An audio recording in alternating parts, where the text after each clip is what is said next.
CNC advance programming and motivation channel के अंदर आपका स्वागत है। दोस्तों, आज मैं आपके लिए एक स्पेशल वीडियो लेके आया हूँ। उसका नाम है how to control thread.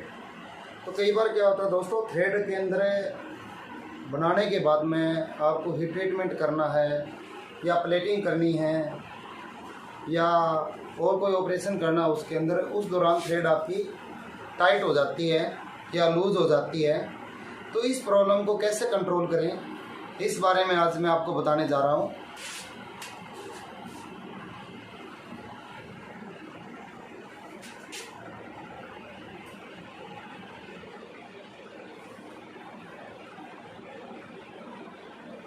How to control threading. तो दोस्तों, थ्रेड को कंट्रोल करने के लिए क्या करना चाहिए, पहले तो हम मशीनिंग स्टेज के ऊपर जाते हैं। जब आपको मशीनिंग करनी है, आपको ये देखना प्रोसेस क्या है थ्रेड का।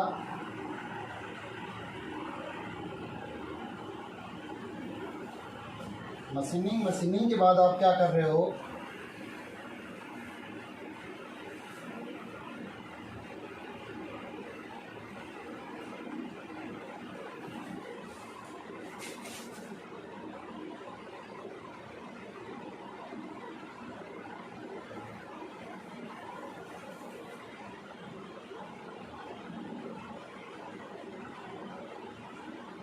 Other operation.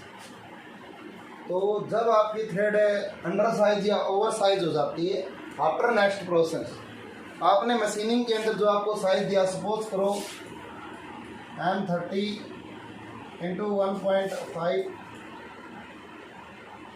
6G का साइज दिया, और आफ्टर प्लेटिंग आपका साइज है M30 × 1.5 6X। तो आपको क्या पता लगा, थ्रेड आपकी टाइट होगी, 6H का गेज प्रॉपर क्वालिफाई नहीं कर रहा।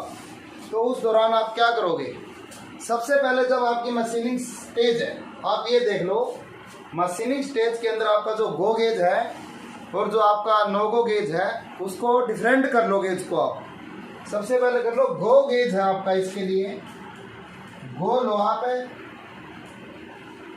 M30 × 1.5 6E का, ये आप गो गेज रखो, और नो गो गेज लो आप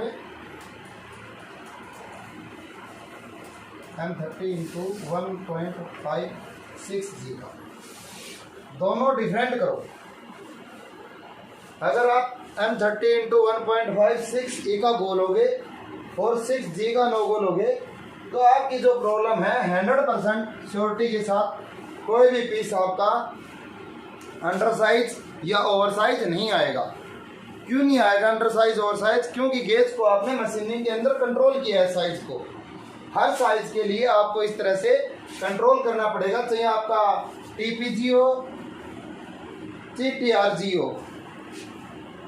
जो भी TRG या TPG लो, गो और नो गो डिफरेंट लो आप इसके।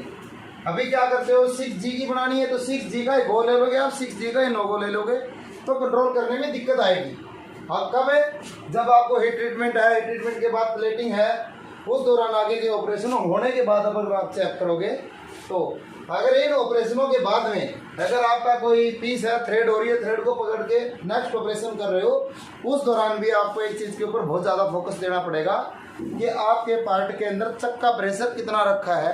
क्लैंपिंग का, प्लेटिंग के बाद कई बार क्या होता है, प्लेटिंग भी खराब हो सकती है आपकी, उससे थ्रेड भी डैमेज हो सकती है। न तो आपको थ्रेड डैमेज होने देनी है, न प्लेटिंग खराब होने देनी है। किसी भी पार्ट की कंट्रोलिंग गेज होता है जो आपका, उस गेज का साइज और मशीनिंग के अंदर जो बना रहे हो उस साइज को आपको कंट्रोल करना पड़ेगा। थ्रेड को कंट्रोल करने के लिए सबसे अहम पॉइंट है, आपको मशीनिंग के अंदर साइज को कंट्रोल करो। मशीनिंग के अंदर जो आप इंसर्ट लगा रहे हो मशीनिंग के अंदर, या रोलिंग के ऊपर कर रहे हो, ये जरूरी नहीं है कि आप CNC मशीनिंग के ऊपर ही करो, आप रोलिंग के ऊपर भी करते हो, टेपिंग अड्डे के ऊपर भी टेपिंग कर लेते हो ID के अंदर। जिस भी आप प्रोसेस से आप करो, वहाँ पे गो और नो गो का साइज डिफरेंट रखो। नेक्स्ट ऑपरेशन के हिसाब से आपकी फाइनल रिक्वायरमेंट क्या है, उसके हिसाब से जो पहले के प्रोसेस है उसके अंदर गेज को कंट्रोल करो। 6E के गेज के अंदर अगर आप गो रखोगे तो आपकी थ्रेड मैक्सिमम साइज पे बनेगी, बट 6G का नो गो है तो आपकी ओवर होने के चांसेस भी खत्म हो जाएंगे, क्योंकि आपकी कंट्रोलिंग उसके अंदर होगी दोनों गेजों के बिटवीन में। तो इसलिए फ्रेंड्स इसके ऊपर विशेष ध्यान देना है। जब आप मशीनिंग कर रहे हो, मशीनिंग करने के दौरान आपको एक चीज का और ध्यान रखना पड़ेगा। अगर CNC के ऊपर आप थ्रेडिंग कर रहे हो या रोलिंग पे कर रहे हो आप, या फिर टेपिंग कर रहे हो, तीनों ऑप्शन आपके पास में। अगर CNC के ऊपर कर रहे हो तो आपका जो मशीनिंग का साइज है, आपने गेज का सिलेक्शन करनी है कंट्रोल करने के लिए, वो आपने एक बढ़िया काम कर लिया। बट इसके बाद में तब भी प्रॉब्लम आने लग जाती है, कभी अंडर आ रही है थ्रेड मशीनिंग के अंदर, कभी ओवर आ रही है। तो सबसे पहले अगर आप इसके ऊपर भी आपके 2 पॉइंट होते हैं, OD पे थ्रेड है या RD पे थ्रेड है,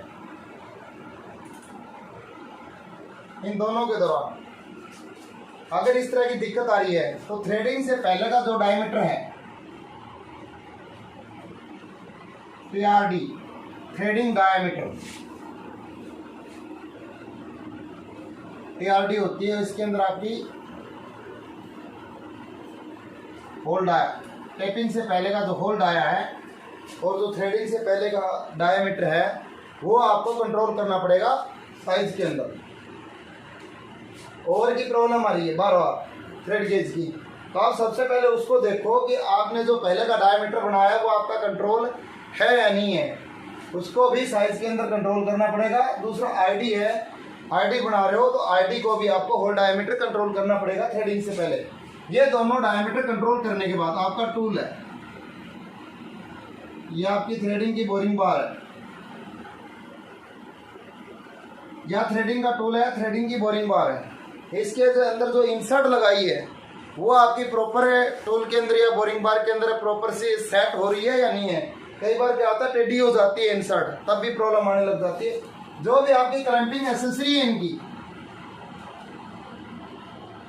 क्लैंपिंग एसेसरी या क्लैंपिंग स्पेयर, जो आपने स्पेयर पार्ट लगा रखे हैं इसके अंदर है, स्क्रू से क्लैंप कर रहे हो या टॉप क्लैंप से क्लैंप कर रहे हो, इन दोनों के अंदर अगर बड़ा डायमीटर है तो आपको क्लैंपिंग सॉलिड करनी चाहिए। टूल होल्डर के अंदर क्लैंपिंग स्क्रू और टॉप क्लैंप बहुत वाले होल्डर लो आप।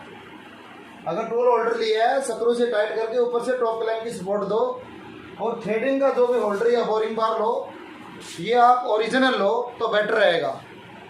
अगर आप लोकल लोगे या चाइनीज लोगे तो उसके अंदर क्या है मटेरियल बहुत ज़्यादा वो होता है हल्का, उससे क्या है जो इसको इंसर्ट की क्लैंपिंग की स्ट्रेंथ होती है वो वियर आउट हो जाती है बहुत जल्दी सी, और वियर आउट होने के दौरान आपको इस चीज़ की समस्या आएगी। ऐसा ही बोरिंग बार के अंदर है, स्क्रू है आपका जो थ्रेडिंग के इंसर्ट को टाइट कर रहे हो, उस स्क्रू को चेक करते रहो, स्क्रू ओरिजिनल लो बोरिंग बार के साथ में, इसके ऊपर टॉप क्लैंप साथ में और ऐड कर दो, और इसके बाद में इनकी सेंटर हाइट चेक करो।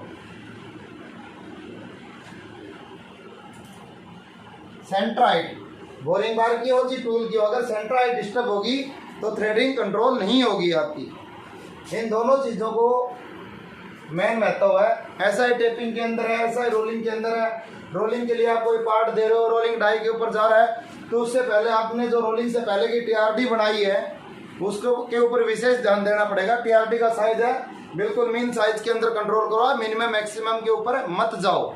नंबर 1 तो मीन के ऊपर कंट्रोल करो साइज को मिनिमम टॉलरेंस के अंदर। इसके बाद में आप रोलिंग कर रहे हो, रोलिंग की डाई ये देखो आपकी रोलिंग की डाई वियर आउट तो नहीं हो रखी है, या रोलिंग की जो डाई है उसकी पिच के अंदर जो कहीं बावरी तो नहीं बन गई है, कहीं पर क्या होता है बर्स बन जाती है, कहीं से क्रैक हो जाती है हल्की सी, तो उस दौरान भी थ्रेड डैमेज भी हो जाती है, इस तरह की दिक्कत आती है। उन चीज़ों के ऊपर भी विशेष ध्यान देना पड़ेगा।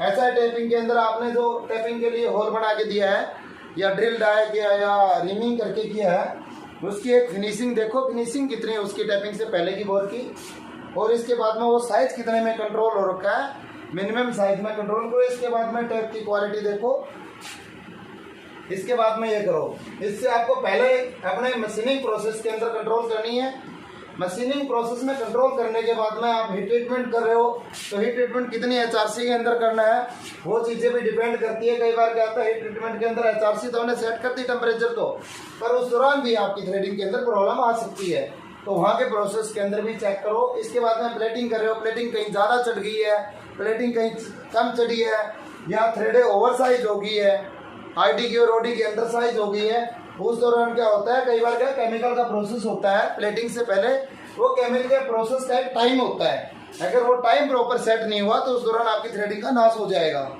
इसलिए वो टाइम का विशेष ध्यान रखना पड़ेगा प्लेटिंग प्रोसेस के अंदर भी, तब जाके आपकी थ्रेड कंट्रोल होगी। इसके बाद में आप फिनिशिंग के बाद अगर नेक्स्ट ऑपरेशन है तो वहाँ के ऊपर आपको चक्का प्रेशर है, क्लैंपिंग है, किसके अंदर, और एक रेडियल मैच करना जरूरी होता है, रेडियस जहाँ भी आप क्लैंपिंग करो थ्रेड को पकड़ के, तो इसलिए इन चीज़ों के ऊपर विशेष ध्यान देना, इससे आपकी थ्रेड कंट्रोल हो जाएगी, अंडर साइज ओवर साइज की समस्याएं खत्म हो जाएगी, इस चीज़ के ऊपर आप फोकस करोगे तो।